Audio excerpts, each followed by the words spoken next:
जब तक आप अपने पसंद नापसंद की बात सोचते रहेंगे तब तक आप सच नहीं बोल पाएंगे। मुझे गौरव है कि मैं ऐसे लोगों की श्रेणी में खड़ा नहीं हूं जो डरता हूं इस बात की मुझे वोट नहीं देगा। अरे मैं तो विज्ञान से जुड़ा हुआ एक विद्यार्थी हूं, डॉक्टर बनकर के आपके बीच में खड़ा हूं। मुझे किस बात का डर? यदि डर होगा तो आपको आपकी बीमारी से मुक्त नहीं कर पाऊंगा। यदि इस बैठक के बहाने, इस विमर्श के बहाने, इस बातचीत के बहाने जिन विषयों को छूने की कोशिश हो रही है उन विषयों से बड़ा डरते हैं।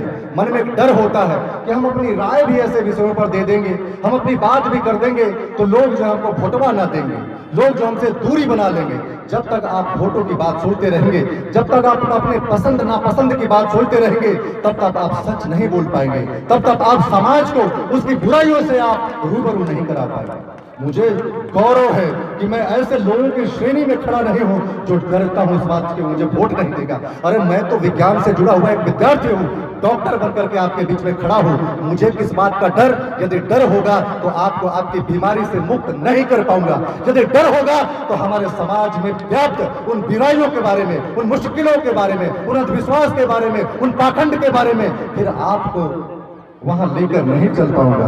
इसलिए सबसे पहली जवाबदेही हमारी है कि हम ईमानदार होकर के आपको सच कहूं, जो सच है उसका सामना करा सकूं। यही मेरा उद्देश्य है। और हमें लगता है कि आज इस कार्यक्रम की आत्मा जो है इसी बात में है कि सच क्या है, सच का सामना हम कैसे कर सके और जो गलत था उसको गलत कर सके, जो अच्छा है उसको अपना सके और इस अपनाने के दौर में हम अकेले नहीं कईयों को साथ लेकर चल सके। ये विषय शिक्षा के रास्ते चलते हुए शून्य से शिखर तक कैसे पहुंचना, मुझसे ज्यादा इस बात का एहसास शायद बहुतों को होगा, लेकिन मुझे गौरव है कि इस बात का एहसास मुझे ज्यादा है। क्योंकि आज से 20 साल पहले जिस जगह से मैं आता हूँ, जहां से मेरी प्रारंभ हुई, जहां से मेरी शुरुआत हुई, वो कपड़े के टुकड़ी वाला गेंदा से मेरी शुरुआत होती है। उस दारू पीने वाले समाज से मेरी शुरुआत होती है। मरे हुए जानवरों का भक्षण करने वाले समाज से मेरी शुरुआत होती है। और मुझे मौका मिला भारत के सबसे बड़े संस्थान आयुर्विज्ञान संस्थान से, जिसे हम एम्स कहते हैं, अखिल भारतीय आयुर्विज्ञान संस्थान में 4 साल रहने का मौका मिला। मुझे यह शून्य से शिखर तक की यात्रा का एहसास कराता है। और मैं अकेला नहीं था। मेरी पढ़ाई लिखाई लातेहार से प्रारंभ होती है। मैं तो कहूंगा छठी क्लास नवोदय विद्यालय से मेरी पढ़ाई होती है। और मुझे भी कहीं ना कहीं बाबा साहेब के दिए हुए उन प्रावधानों के दम पर, उस आरक्षण के दम पर कहता हूं, शर्म ना लगता हो तो यदि यहाँ बैठे लोगों को, मुझे तो नहीं लगता है, क्योंकि वो प्रावधान मुझे मिलने बहुत जरूरी थे। क्योंकि हमारे लोगों ने सफर किया था, हमारे लोगों ने मुश्किलें झेली थी, इसलिए वो प्रावधान मेरे लिए एक वरदान की तरह था। तो मिला मुझे इस बात का गौरव तो होना ही चाहिए। नवोदय विद्यालय में मेरा दाखिला हुआ। मैं ऐसे विद्यार्थियों के साथ चलना शुरू किया जो चंदा करके बस का भाड़ा लेकर के पलामू जपला से वो लातेहार पहुंचते थे। आने के क्रम में भी हम लोग एक दूसरे में चंदा करके दूसरे को देते थे। और आज आपको जान करके हैरानी होगी कि उस श्रृंखला में मैं अकेला नहीं हूं जिसके नाम के आगे डॉक्टर लगा हुआ है। कई ऐसे विद्यार्थी हैं। एक मेरा मित्र है, अभी जो झारखंड में है कि जिला मत्स्य पदाधिकारी की हैसियत से भारत की धरती से निकल करके उसे बेल्जियम में जाकर के पीएचडी करने का मौका। क्या यह शून्य से शिखर तक की यात्रा नहीं है? नहीं है। एक ऐसा विद्यार्थी था रामाशीष, उसके पिता का देहावसान हो गया था बचपन में ही। बड़ी मुश्किल होती थी, हम सब चंदा करते थे, हम सब एक दूसरे के साथ चलते थे। आज वो रेलवे डिपार्टमेंट में एक बड़े ओहदे पर आसीन है। जब उस दिवस को, उस दिन को, उन लम्हों को जब याद करता हूँ तो मुझे इस बात का बार बार यकीन होता है, बारंबार विश्वास होता है कि शिक्षा वाकई में वो शेरनी का दूध है जो पी करके आदमी ताकतवर पैदा होता है या ताकतवर बनता है। ये बात नेल्सन मंडेला तक सीमित नहीं। नेल्सन मंडेला ने कहा कि शिक्षा वो ताकत है, वो औजार है, वो ब्रह्मास्त्र है, वो हथियार है जिसकी बदौलत हम दुनिया की तमाम बुराइयों का खात्मा कर सकते हैं। ये बात तो मैं जमीन पर रोज महसूस कर रहा हूँ, रोज महसूस कर रहा हूँ। आज मैं आपके समक्ष खड़ा होकर के जो बातें बोल पा रहा हूँ, आपको लगता है कि यज्ञ हवन का है? आपको लगता है ये मुट्ठी पहनने के चलते हैं? आपको ये लगता है कि ये तंत्र मंत्र का ये चलते हैं? नहीं रे भैया, एड़िया रगड़ रगड़ कर, किताबें पढ़ पढ़ करके, वो यात्रा करके और ट्रेनों में मुश्किल से सफर करके उसका नतीजा है। मेरे दादा ने जो सफर किया था 100 किलोमीटर से ज्यादा की दूरी तय करके, कहां जपला, कहां सतवरवा, 100-125 किलोमीटर की दूरी होती है। रामनंदन राम ने वो यात्रा इसलिए तय की थी कि आने वाली पीढ़ियों को यह एहसास दिला सकूं कि शिक्षा से सब कुछ बदला जा सकता है। मेरे दादा ने डाल्टनगंज जाके, सतवरवा जाकर के और डाल्टनगंज जाकर के कलेक्टर को चिट्ठी लिख करके कि मेरा जमीन ले लीजिए और यहाँ विद्यालय प्रारंभ करवाइए। आज मेरे गांव में जो उत्क्रमिक मध्य विद्यालय है उसकी नींव ही उस क्रांति के दम पर हुई है जो शिक्षा के महत्व को समझता था। क्या यह शून्य से शिखर तक पहुंचने की यात्रा नहीं है? मेरे पिता ने भी मेरे घर में ही मेरे लिए इतने प्रेरणादायी लोग हैं, मुझे बाहर जाने की आवश्यकता नहीं है। जो पिता कंधे पर हल टांग टांग करके अपना पढ़ाई किया हो, जो इंटर की परीक्षा पास करके वो ट्रेनिंग करके वो शिक्षक बनता हो, और शिक्षक बनने के बाद भी लालटेन में पढ़ पढ़ करके वो बीए करता है, फिर गांधी यूनिवर्सिटी में जाकर के एमए की परीक्षा पास करता है। क्या यह शून्य से शिखर तक की यात्रा नहीं है? क्या ये नहीं है? यहाँ सभी लोग को इस बात से ताल्लुकात होगा। अभी आपने नरेश सर के द्वारा देखा, एक व्यक्ति को सम्मानित किया गया कि वो अंडा बेचते थे। बात अंडा बेचने की नहीं है, बात उस जिद की है, बात उस समझ की है कि हम शुरू करेंगे शून्य से और शिखर तक पहुंचाएंगे। वही तो उदाहरण आज यहाँ प्रस्तुत हुआ इस मंच पर। तो ये कई उदाहरण है, अनगिनत उदाहरण है, और हम अपने आसपास में अपनी बड़ी बड़ी आंखें करके यदि हम देखेंगे, यदि ईमानदार और निष्ठावान होकर के ढूंढने की कोशिश करेंगे, तो कई ऐसे लोग हैं जो शिक्षा के दम पर अपने जीवन में परिवर्तन तो ला ही रहे हैं, अपने आसपास में, अपने समाज में, प्रदेश में, राज्य में, देश में अद्भुत परिवर्तन ला करके दिया है। इसके कई नायाब उदाहरण है। मैं हमेशा सफीक हसन का एग्जांपल देता हूं। सफीक हसन भारत के धरती पर आईएएस बनने वाला सबसे कम उम्र का व्यक्ति है। वो आईएएस कैसे बना? पढ़ने की मुश्किलें होती थी, स्कूल से ड्रॉप आउट हो जाता था। उसके पिता पेपर बेचते थे, टेम्पू चलाते थे। जब टेम्पू चलाने वाला का बेटा सबसे कम उम्र का भारत का आईएएस ऑफिसर बन सकता है, तो क्या यह शून्य से शिखर तक पहुंचने की यात्रा नहीं है? उसी प्रकार से ये अंसार से की मैं बात कर रहा था, और गुजरात की धरती पर सफीक हसन नाम का एक बेटा भी है, जिसकी माँ दूसरे के बारातों में जाकर के 20-20, 50-50 किलो आटे की रोटी बनाया करती थी। वो आटे की रोटी बनाने वाली 50-50 किलो बारातों में उस माँ का बेटा भी भारत की धरती पर सबसे उम्र का आईपीएस ऑफिसर बनता है, कहीं का गुजरात में एसपी होंगे। तो ऐसे लोगों से अनुकरण की आवश्यकता है, और जब ऐसे लोगों के जीवन में झांकने की कोशिश करें, उनके इंटरव्यू को सुनने की कोशिश करें, तो आपको पता चलेगा कि इन लोगों के बातों में, विचारों में, सोच में, समझ में, परख में कहीं भी अंधविश्वास और पाखंड नहीं आता है। इसीलिए शून्य से शिखर तक की यात्रा सिर्फ यदि किसी चीज के रथ पर चढ़कर यदि तय की जा सकती है जल्दी से और गारंटेड, तो वो है शिक्षा। आज जो मैं ये कपड़ा देख रहे हैं ना, आज जो मेरी गाड़ी है, आज जो चश्मा है, आज जितना कपड़े सब वस्त्र पड़े हुए, ये सभी न सभी ब्रांडेड है। इस ब्रांड की गारंटी कौन देता है? शिक्षा देखो, शिक्षा। दूसरा कोई नहीं है, दूसरा कोई मार्ग नहीं, कोई रास्ता नहीं, कोई तरकीब नहीं, कोई जंतर नहीं, कोई मंत्र नहीं, कोई अंगूठी नहीं जो इस ब्रांड की गारंटी दे सकता है।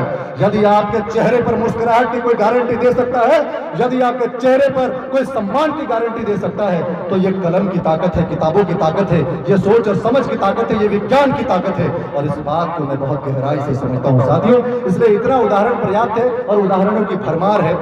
शून्य से शिखर तक पहुंचने के लिए मेरी नजर में यदि सबसे उपयुक्त, सबसे परफेक्ट और सबसे गारंटेड यदि कोई मार्ग है तो वो शिक्षा है। क्योंकि मैंने अपने जीवन में, अपने हथेली पर अपने जीवन को बदलता हुआ देखा।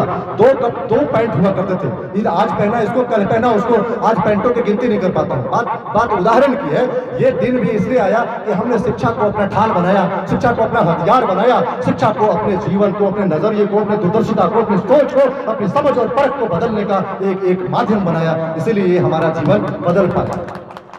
तो शिक्षा के बारे में सभी लोग समझते हैं, लेकिन दुख तब होता है जब शिक्षा ग्रहण करके बड़ी बड़ी डिग्रियां अर्जित करके लोग व्यवहार बिल्कुल अशैक्षणिक करते हैं। ये मैं क्यों कह रहा हूं? तो बड़ी लोगों की डिग्रियां भी कई बार वहां फेल हो जाती है जब उनका व्यवहार ऐसा आता है जो पाखंड से, अंधविश्वास से, अवैज्ञानिक सोच से भरा होता है। अब एक व्यक्ति आज कक्षा में जाके पढ़ाता है कि सूर्य जो है एक तारा है और धरती जो है कि ये जो ग्रह है, और फिर जो है कि अगले ही दिन जाकर के सूर्य की उपासना करता है और कहता है कि सब कुछ हासिल हो सकता है सूर्य की उपासना करता हुआ। मेरा इस व्यवहार के प्रति मेरा जो रोष है, एक व्यक्ति जो विज्ञान का शिक्षक हो, अभी कक्षा में पढ़ा कर अपने विद्यार्थियों को गया कि सूर्य जो है कि एक तारा है, वो मरता है, मिटता है, उसकी भी एक आयु सीमा होती है। अगले ही दिन जाकर बोलता है कि सूर्य जो है कि 7 घोड़ों पर चढ़ करके आ रहा है, सूर्य जो है कि देवता है, सूर्य जो है कि देने वाला है।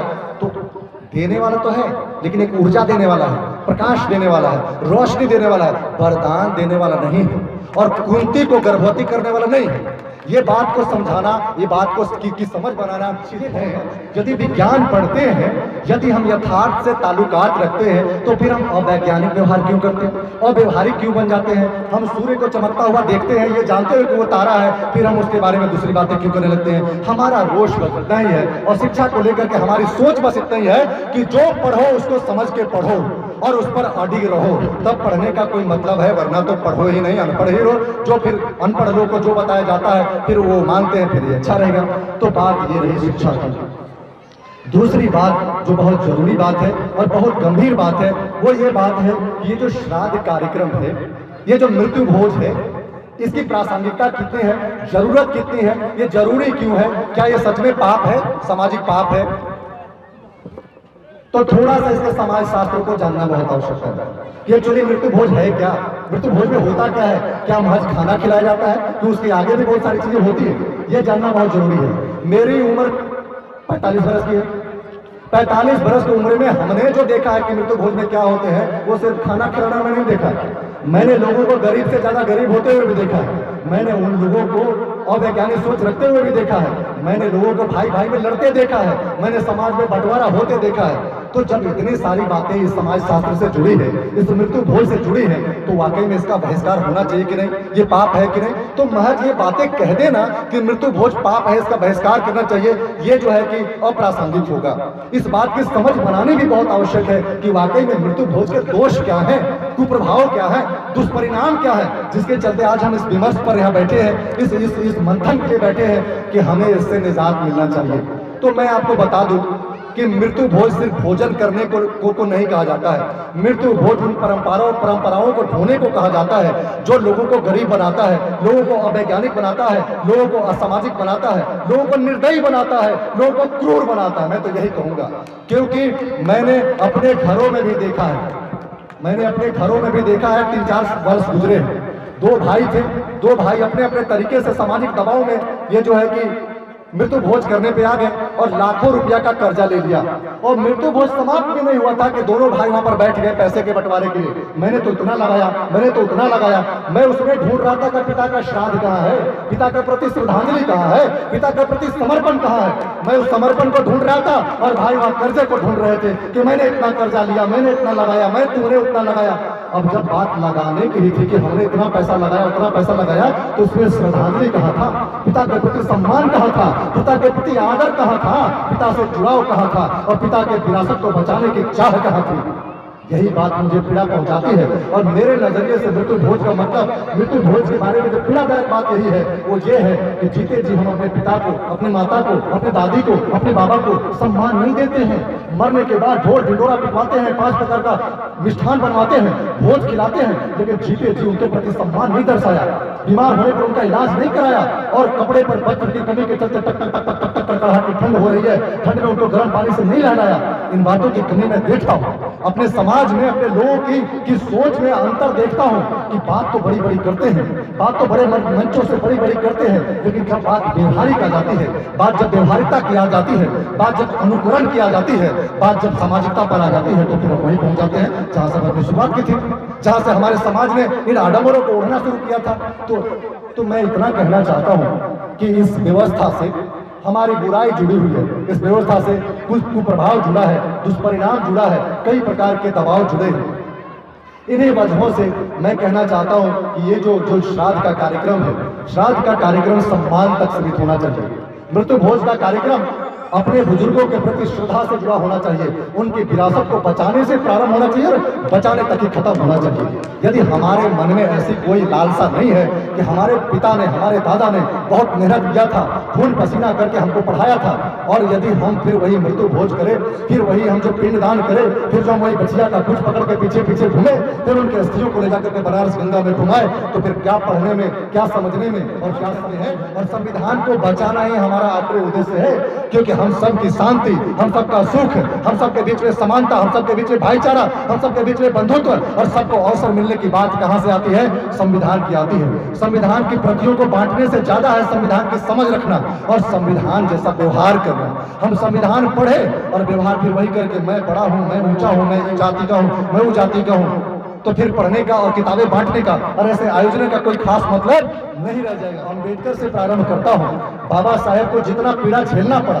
जितनी मुश्किलें झेलनी पड़ी, जितना गाड़ी झेलना पड़ा और जितना मुश्किल उनके जान पर आया, यदि बाबा साहेब स्वार्थी बन जाते, उसके बदला लेने पर आ जाते, तो जैसा हमारी बहन कह रही थी कि वो बदले की भावना से थोड़ा भी ग्रसित होते, समानतापूर्ण रवैया नहीं रखते, समानतापूर्ण सोच नहीं रखते, तो न जाने संविधान में क्या लिख देते, उसको मारो, इसको धरो, उसको पकड़ो, संविधान में यही बातें होती। लेकिन संविधान के किसी भी अनुच्छेद में समानतापूर्ण रवैये के सिवा हमें कुछ भी देखने को नहीं मिलता है। जो महान होते हैं उनकी महानता उनके शब्दों में, उनकी सोच में, उनकी लेखन और उनकी कलम में बोलती है। उसी प्रकार से कबीर की हम बात करते हैं।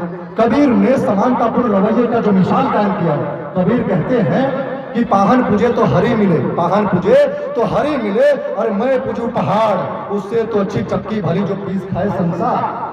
कबीर यही नहीं रुकते हैं, कबीर दूसरे को भी आईना दिखाते हुए कहते हैं कि कंकर पत्थर जोड़ के मस्जिद रिया लुमा चुमाए, अट्टा चढ़े मुल्ला बात देख क्या बहरा हुआ खुदा है। ये दोनों तरफ की बात करने वाले व्यक्ति महान होते हैं क्योंकि समाज को बराबर नजरिए से देखते हैं। और हम बबुआन वाला गाना गा रहे हैं, अहिरान वाला गाना गा रहे हैं, कुर्मी वाला गाना गा रहे हैं, ये गाना गा करके लोगों के कान पर पत्थर ही तो मार रहे हैं। अरे संविधान वाला गाना कब गाओगे? समानता, शिक्षा और अपने लोगों के अधिकार वाला गाना कब गाओगे? महिलाओं की सुरक्षा वाला गाना कब गाओगे? अपने समाज से अंधविश्वास और पाखंड मिटाओ, ये वाला गाना कहिया गाओगे मेरे भैया, संगीतों वाले भैया। मैं ये बात इसलिए कह रहा हूँ कि मैं लिखता हूँ और कई दर्जनों गाने मैंने लिखे हैं, बड़े बड़े सिंगरों ने गाए हैं। 2007 में जो रनर अप था वो सारेगामापा का राजा हसन, वो भी मेरा गाना गाया है, हम भारत के लोग वाला गाना। तो भारत के बारे में, भारत की एकता अखंडता के बारे में गाना कब गाओगे?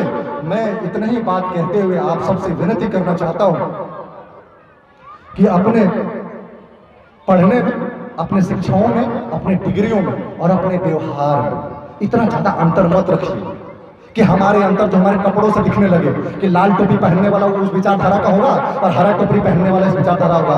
अरे हमारी सोच, हमारी पहचान, हमारी बात, हमारी शिक्षा होनी चाहिए, हमारा नजरिया होना चाहिए, न कि हमारा कपड़ा, हमारी टोपी, हमारे मूछे, हमारी दाढ़ी।